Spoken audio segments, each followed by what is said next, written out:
Getting a hardship license in Michigan. What you need to know: losing the ability to drive can affect nearly every part of your daily life, from getting to work to keeping medical appointments. A hardship license offers a narrow path forward by allowing limited driving when it is truly necessary. Michigan sets strict rules for who qualifies and how the process works, and meeting those requirements can make the difference between maintaining essential responsibilities and falling behind.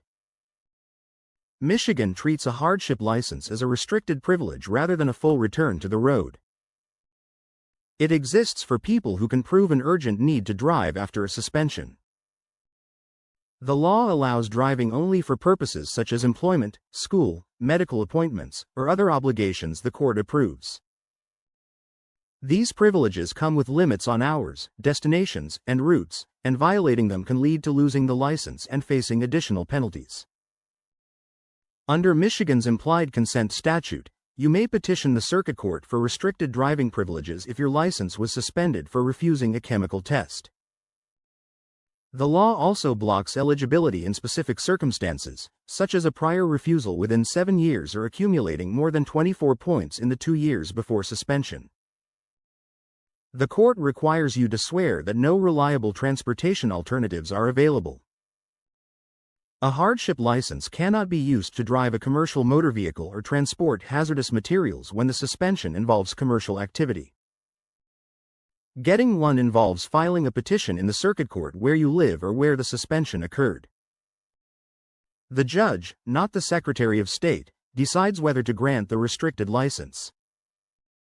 Supporting documents generally include your driving record, suspension-related orders, proof of necessity such as work or school schedules, and verification of compliance with any court-ordered requirements. After filing, the court schedules a hearing, and the judge reviews your explanation and evidence before deciding whether to approve the request. If granted, the Secretary of State updates your record to reflect the restrictions. A hardship license does not allow unrestricted driving. Courts often limit driving to specific workplaces, campuses, medical providers, or treatment locations, and they may restrict driving to certain hours of the day. Using the license for anything outside those boundaries can result in immediate loss of the restricted privilege, additional suspension time, points on your record, or even misdemeanor charges under Michigan law. These consequences make it important to understand and follow every restriction. Judges look closely at the need you describe, your driving history, and the legal basis for your request. They review the seriousness and timing of past offenses, whether alternatives to driving exist, and whether the law allows a hardship license for your specific suspension. Evidence such as employer letters, school records, medical documentation, or counseling verification helps demonstrate why driving is essential and shows that you have taken required steps during the suspension.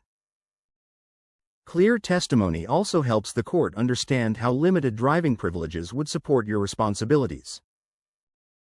A lawyer can play a meaningful role in preparing a hardship license request by helping you gather documents, understand the legal requirements, and present your circumstances effectively in court. An attorney also addresses questions raised during the hearing and guides you through each stage of the process so that deadlines and procedural rules are met. This support can strengthen your petition and improve your chances of obtaining limited driving privileges while you work through the suspension.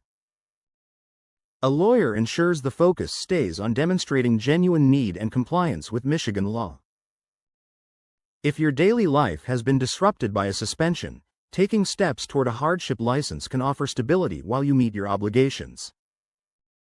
Michigan defense law outlines how to navigate the process, prepare the necessary documents, and understand the restrictions you must follow. If you are facing this situation and need compassionate guidance moving forward, you can reach Paul J. Tafelski, Michigan Defense Law, at 248-451-2200, located at 2525 South Telegraph Road, Suite 100, Bloomfield Hills, Michigan, 48302, United States.